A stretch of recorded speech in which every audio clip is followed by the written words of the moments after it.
আমাদের মুরব্বী কাকা ফার্স্ট প্রাইজ মুরব্বী সিলেকশন করা হচ্ছে।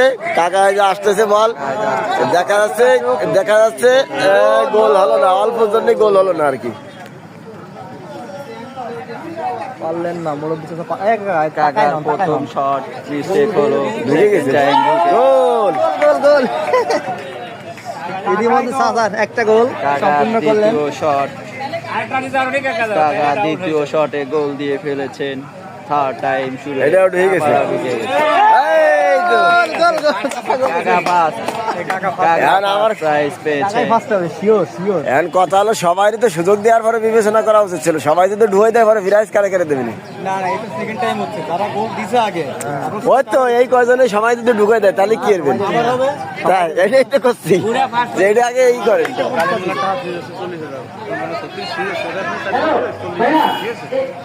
আরেকটা একটু মানে টাকা দুইটা অলরেডি দিয়ে ফেলছে আমাদের নিয়ম অনুযায়ী।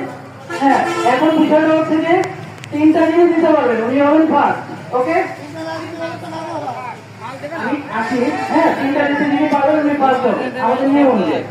আর একটা জিনিস দিতে পারবেন, প্রথম দিনে একটা দিতে পারবেন, উনি থার্ড হবেন। ঠিক আছে, এরপরে আপনারা হয়তো 3-4 জন থাকতে পারেন যারা হচ্ছে যে একটা ডিসিশন প্রথমবার। আমি তাদেরকে আমরা গেমের কোনো অপশন দেবো না, কারণ আমার তো কাউকে না কাউকে উইন করাইতে হবে। ঠিক আছে না? না না, ওই জন্যই দেখেন এই যে মন মোলামুলি হবে না, দেখেন এই পর পর যারা দেবে তাদের ভিতরে যদি আপনার ফার্স্ট সেকেন্ড থার্ড হয়ে যায় তাহলে বাকি কয়েকজন যারা গোল ঢুকাইছে তাকে একটা সুযোগ দেবেন না। আমরা তো তিনজনকে সবাই এখানে মারবে তো। না, ওই যে উনি বলতেছে, আমি যেটা বললাম তাই যে চলে গেল বুঝছেন। সীমানার বাইরে। তো আসতেছে আর কি।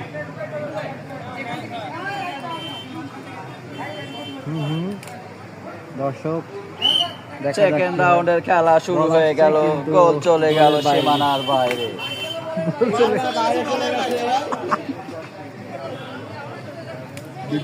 দ্বিতীয় ট্রায়ালে চলতেছে, গোল চলে গেল সীমানার বাইরে। আরে আঙ্গুল দিয়ে শর্ট দেয় ওনার, হয় না? শর্ট দিয়ে ফেলো সাইড দিয়ে এম করে। কি করে মধুমতি কোম্পানি আমাদের গুনাপাড়া ওই একটাও জানো না। দুর্ভাগ্যজনক ভাই ব্যর্থ হলেন।